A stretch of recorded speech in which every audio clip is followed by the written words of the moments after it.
madaxweynaha jamhuuriyadda federaalka Soomaaliya mudane Maxamed Cabdullaahi Maxamed Farmaajo ayaa maanta shir gudoomiyay kulan hordhac u ah shirka wadatashiga dowladda federaalka iyo dowlad goboleedyada kaas oo ka dhacay magaalada Dhuusamareeb.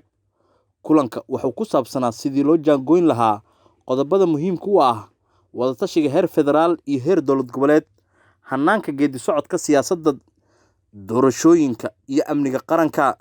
Kulanka waxaa ka qayb galay ra'iisul wasaaraha xukuumadda federaalka Soomaaliya Xasan Cali Khayre, madaxweynayaasha dowlad goboleedyada dalka ka jira Galmudug Axmed Cabdi Kaariye Qorqoor, madaxweynaha Hirshabeelle Maxamed Cabdi Waare, madaxweynaha dowlad goboleedka Puntland Saciid Cabdullaahi Dani, madaxweynaha dowlad goboleedka Koonfur Galbeed Cabdilcasiis Xasan Maxamed Laftagareen iyo madaxweynaha maamulka Jubbaland Axmed Maxamed Islaam Axmed Madoobe.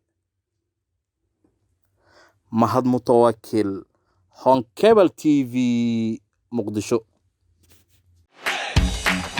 shirkadda Dahab Shiil waxay macaamiisheeda meel kasta oo idaafaha caalamka ay ka joogaan ugu bushaaraynaysaa in iyaga oo jooga guryahooda ama goobahooda shaqo ay heladooda iyo asxaabtooda lacagaha ugu diri karaan si fudud adiga oo isticmaalaya abka Talk Remit.